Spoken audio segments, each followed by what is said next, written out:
Hello, everybody. I hope you can see this slideshow starting. I'm Jim McMahon. I'm married to Lynette McMahon. I'm proud to be her caregiver. And boy, I tell you, just listening to Stacy and all the volunteers, all the other things that were going on, I'm just blown away by what a great organization is. I really thank you for what you're doing for everybody, and it's just outstanding.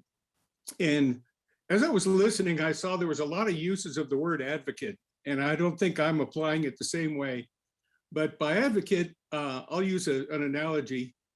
I'm the guy playing on the line in football, and Lynette, my wife, is the one carrying the ball towards the goal. When I mean advocate, I mean you're doing whatever you can to support that person. So when I was asked to be what my thoughts were on being a caregiver, that's what I mean, is that I'm doing everything I can to get Lynette to her goal of a cure. And it sounds like we are in complete alignment with the foundation. So here's how we've been able to develop a couple of things, couple of ideas and strategies to get the most from our providers, who we adore, the insurers who we work with, and to get the most out of myself and the other people that are supporting us. So these are just a couple of thoughts, and I'll run through them with you. And then if there's any questions, I'd be happy to talk about them. By fierce, I mean active. I don't mean angry. I mean always present, always be there. Everybody knows that you're with them, that they're not alone, that there's somebody watching everything, that we're not going away. And we know who you are. We know you're professionals. We expect somewhat professionalism. We're going to be ready to do the most we can to work with you. We have the same goal. We want to do the same things. We have the same expectations. When we are here, we're taking notes. So when you say something, you make promises, we're recording it, the dates, the times, especially when you're in the hospital or you're in treatment. When they say, yeah, your x-ray should be at 3 o'clock, you know at 2:59, I'm going to be looking for you if I don't see the x-ray guy coming to get us. If I don't understand something, I'm going to ask you to explain it to me. I don't have a medical background. I have biological sciences background, but this is a brave new world, just listening to what we heard earlier. We need to get explained what you mean by these things. And after I wrote it down, I'm going to read it back to you. So you tell me, do I have it right or do I have it wrong? Because that's what I'm going to work on. And for us, getting ready to meet with providers means to plan and to rehearse it. Lynette's really good at keeping a diary and keeping her questions. Most of you know that one of the hardest parts about being a cancer patient is the unknowns. What's going to happen with the next scan? What is this pain? What am I feeling? What's going on? And that's the biggest psychological load. To help ameliorate some of that, you plan and you do something. You control what you can control. When you write those questions down, so when you're in front of the doctor, you don't forget them or get distracted. The itinerary details matter. You want to be early. You don't want to get lost. You don't want to be in the wrong room or the wrong building. You don't want to get there without the right documents. So you walk it through beforehand. And you also strategize. Sometimes it's easier for the caregiver to ask a tough question than it is for the patient. So don't be shy about tag teaming. And sometimes it's harder especially when a patient's trying to process new news, the caregiver can stay focused. And once you get information, you follow it up and get it in writing, or you confirm it in writing, and you never assume. You don't assume the insurance company got it. You don't assume that the report was sent to the doctor on time. You don't assume that the scan is complete or anything like that until you've got it in your hands. So that's where fierceness comes in. You stick with it until you get it. Now, on some of the fun parts, yeah, that's the first picture that's not me. You can see that's Gene Simmons of KISS next to Lynette. And that was at the Rock and Roll Hall of Fame a couple of months ago. So as caregivers, one of the best things we can do is small indulgences.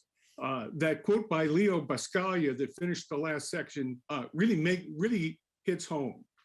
Tiny little treats, even if it's just the favorite iced tea and you have to go an extra couple of miles to get that iced tea.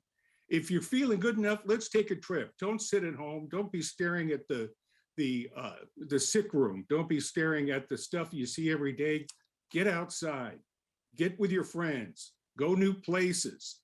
All of those things, as long as you can take it, distract from it and fill your mind with good things instead of bad things. Caregivers, whether you're related like we are, husband and wife, or you're a volunteer, it's the tiny little things. We had a volunteer give Lynette a great present by having her invited to Club 33 at Disneyland. That volunteer had lost her mom to cancer only a couple of weeks before. And she said, a lot of people helped her. Now it's my turn to help others. And we saw from this ceremony just now, the caregivers are just legend here at CCF. And then be grateful for the good things. Look at the joys of the past. Remember what a great life you have. Remember the great friends and the things you did. Laughter is the best medicine, as they used to say in Reader's Digest. We certainly believe that at our house. When we can, even if it's dark humor, we try to laugh. Your family and friends are going to want to love you. Let them love you. Go ahead and when they want to do things for you, you just say thank you. Don't say, well, I'm not feeling so good today. Just say thanks. Reconnect with people. We reconnected with a guy we haven't seen in 35 years, and a couple other people we haven't seen in 25 years. And the excuse was, hey, I've got cancer. I want to talk to you. And that finally got them out of their hole. You want to reminisce with them because that's the endorphins that feel the best. You want to share what you know about your friends and family, laugh with them, and most of all, say thanks for being part of their lives up to this point. Saying thank you is one of the most fulfilling things you can do. Getting back to what you can do, you can deal with the things you want to deal with and can't work there. You don't have to deal with the things you can't work with. But when you can, cut the fear down the size. Bring touches of home with you whenever you go into treatment. And aggressively manage your space. If you want the blinds closed, you want to turn things around, ask. Well, I don't want to bother them. No, get up there and ask. Be polite, be friendly. We want to work together. But could we get another blanket? Could we have something else? And use that critical shopper's eye. Look around and say, could we do this better? Is there something over here we can work with? This bed is really kind of crooked. I got that arm on that chair. Can we move that around? And to the best you can, you want to make known the unknowns. You want to know what's going to happen next. Unknowns are probably the biggest stress on our patients. And then when you do have victories, when you get a good report, when you finish up one session of chemo, things like that, celebrate it, control those things, and make a difference every time you have the opportunity as a caregiver, and make it personal. You want to know your providers. Lynette is particularly good at this. She gets to know them, know about their kids and their families, and at the same time, walk a mile in their shoes. Dr. Finn at UCLA, one time he came in and he sat down and he said, I just had to have a really difficult conversation with a previous patient. So I'm glad I'm here today to talk with you because I've got some fairly good news for you. And so we know the nurses they've got kids at home, and during COVID, they had a huge load. The same with the doctors, and they have some very difficult jobs to do. So we care about them. One of the things Lynette did was really cool at the Santa Monica Oncology Center. She noticed they didn't have an ice machine. So she bought them an ice machine. It was a little thing like that made a big difference for the nurses. Little compliments, gifts, favors, little notes, those things you see they put up, and always say thank you. Caregivers, go out of your way to say thank you to those people that are working with you. Now, Lynette's got a very good friend that also was diagnosed with uterine cancer, and they work back to back now as a team. And they talk about playing the cancer card when they need it.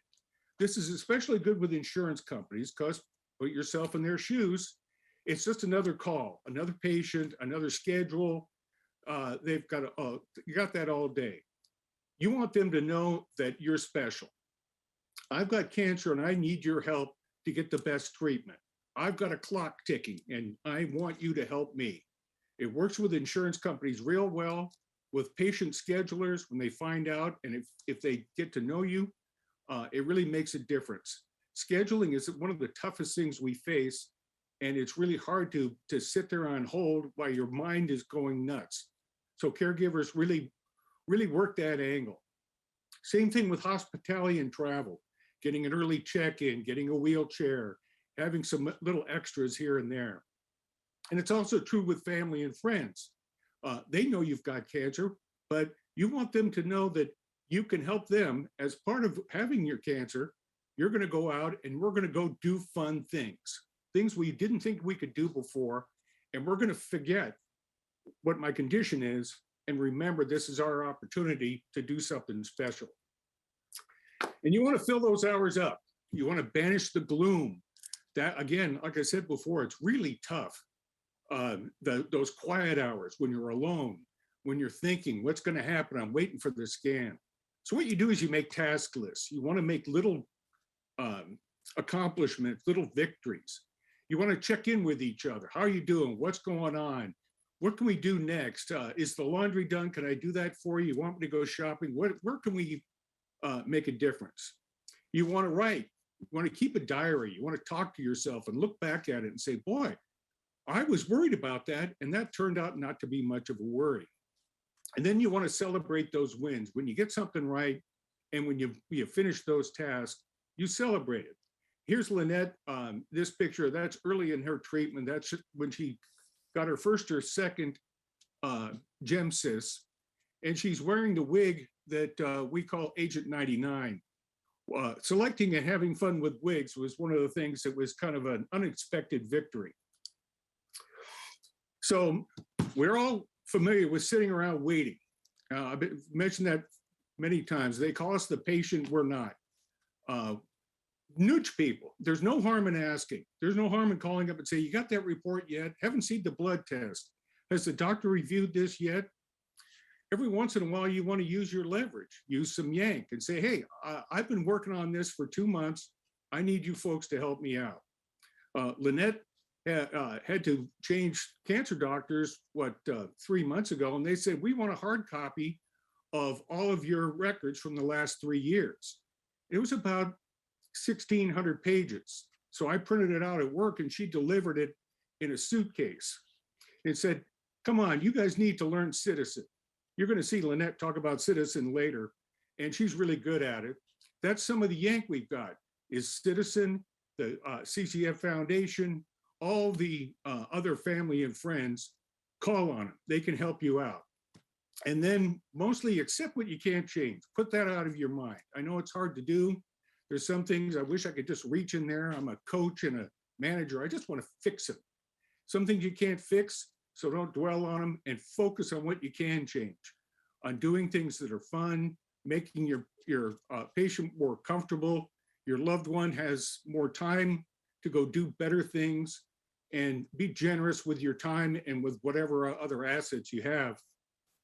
I'm going to finish here with this. This is a picture I really like of Lynette. During this whole time, she spends most of her time helping others. She's a mentor to people to ladies in her sorority all over the country.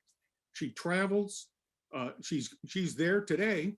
She traveled all during COVID to go help other people. She's joined other organizations and making a difference in other people's lives. She teaches people about what's going on with the various things she's involved with. And she's really good at passing out the praise and making sure other people know that they're doing a great job. And I'm sure she's doing that for you today. So there's a beautiful picture of my beautiful wife in one of her many select hats. And finally, I want to say thank you to everybody at CCF for all you do. I know you got a busy schedule. Here's me and Lynette 2 years ago. We went to England and Ireland after she was diagnosed, and it was probably one of the most restorative things we did. Well, I hope you enjoyed my presentation, and I'll pass it back to the hosts. And I know you've got a busy agenda. Thanks very much to everybody.